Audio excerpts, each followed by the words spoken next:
Hello, ladies and gentlemen. Welcome back to another Murdle mystery. Today's video, Murder at the Upscale Chapel. It was too much to ask for one vacation to pass without a murder. This time, a little old lady was killed at an upscale chapel. So what we have here, we have for the suspects, Dean Glasgow, Secretary Celadon, Agent Fuchsia, and Grandmaster Rose. Then we have the weapons, which is the antique flintlock, yarn, a bottle of wine, and a string of prayer beads. Lastly, the locations, the choir loft, the graveyard, the bell tower, and the vestibule. I don't know how you pronounce it, but basically it's an entrance room with many doors and a table covered in flyers for church events. So I'm just going to call it the entrance room for church for the time being. So each suspect brought one weapon to one location, but only one was the murderer today. Logical always began with what he knew for certain. And what he knew for certain is that Logical determined that the murder took place in the graveyard.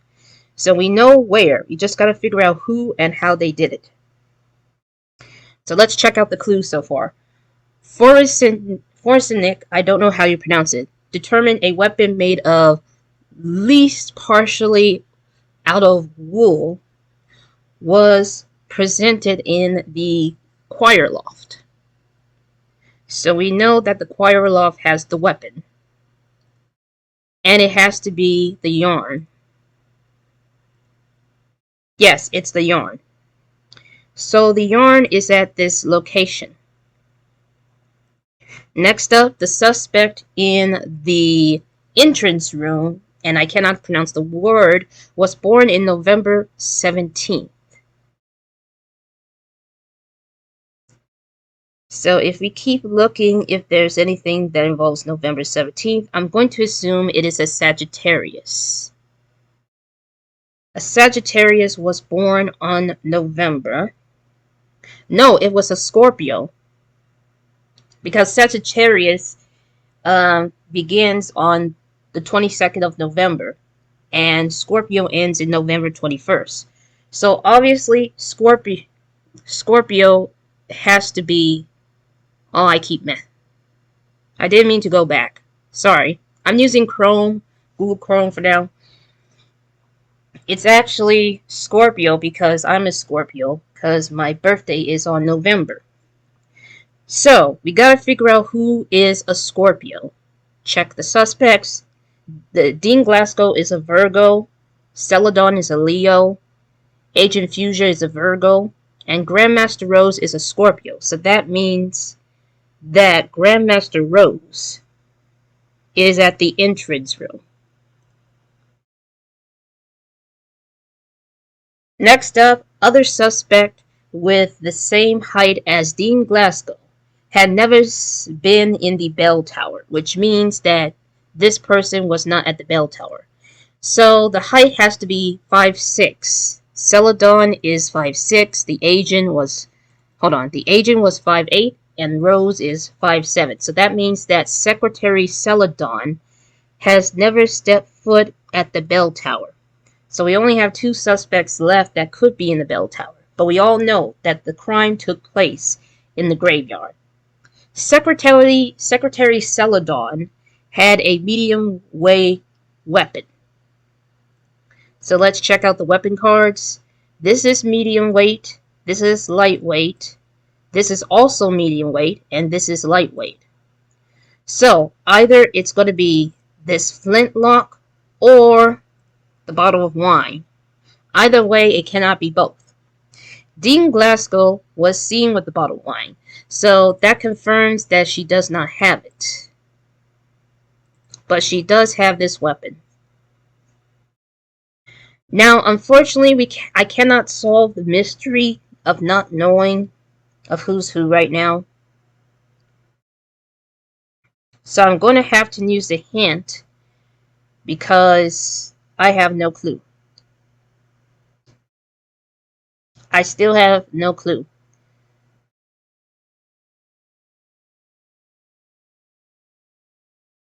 I cannot make an accusation, so I'm going to have to use a hint for now. The force of the occult are telling that there was a bottle of wine somewhere in the bell tower. So that means that Dean Glasgow was at the bell tower. He was at the bell tower with a bottle of wine. So we're down to two rooms, which is the graveyard and the entrance room. I cannot pronounce the actual name of the entrance room. I'm just going to call it as it is. But it looks like Secretary Celadon was standing in the graveyard, which could only mean that she is the culprit. That means that Agent Fuchsia was at the choir loft. She was at the choir loft. So that means that we do know that Secretary Celadon is the one who did it with this antique flintlock, because it says she was holding a medium weight weapon. But now we gotta figure out what the other suspects had.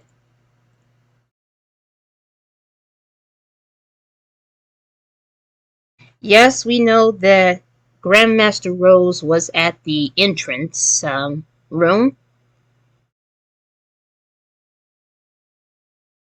So both Dean Glasgow was in the room, but he was with someone else who has the lock.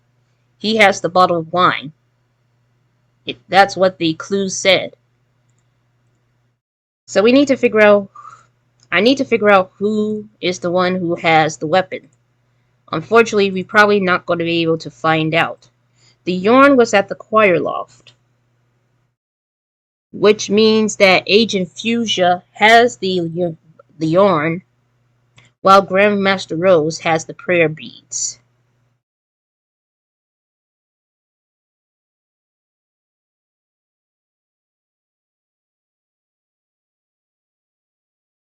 So we finally figured it out, but let's see if she's the culprit.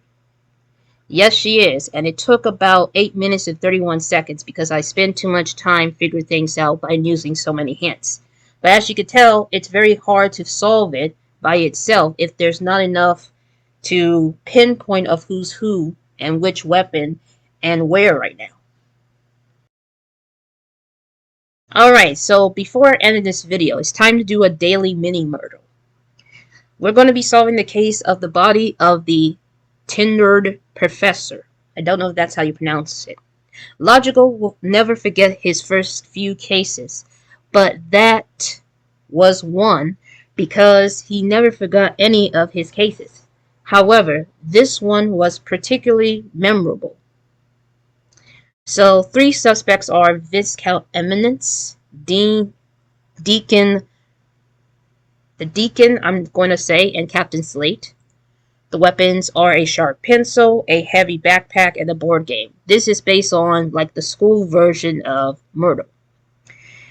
So the locations are the freshman dormitory, the chess boxing gym, and the parking lot B. So as usual, each suspect brought one weapon to one location, but only one was a murderer today. And the murder took place in a parking lot. So we now know for sure.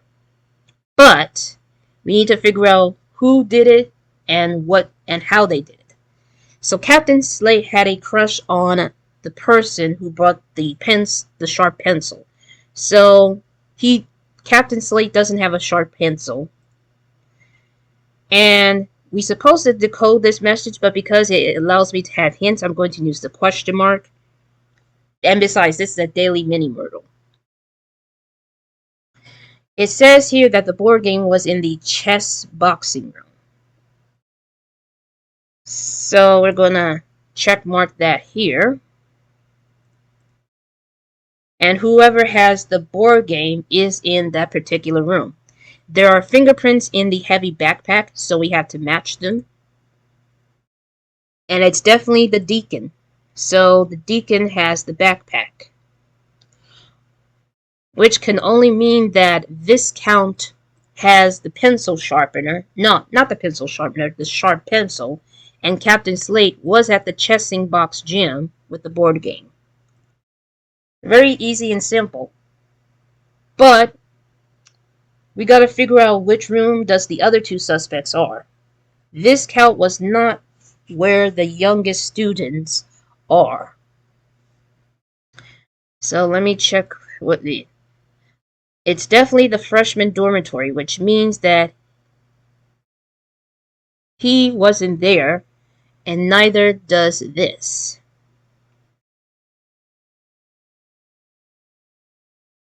But we do know that Captain Slate was at the chess boxing gym. That means that not secretary. I keep mistaking the deacon as a secretary. So the deacon was at the freshman dormitory, which means that it was Viscount who did the unthinkable. So we now know that he was not in the freshman dormitory, but the deacon was, which means that he was in the parking lot, and he has the sharp pencil. So this one is simple enough, I hope. Let's see if this is correct. And yes, it is. It took about 3 minutes and 31 seconds. And that's it for today's Murdle Mystery and Daily Murdle Mystery. This is like a mini Murdle Mystery, but it has something to do with school. But I hope that I can get this book because I'm really interested in getting it. Plus, whenever I go to the library, I can use that to solve logic puzzles while at the same time listening to audiobooks. It'll be very fun. But for now, that's it for today's video. Thank you so much for watching, and I'll see you all in the next one.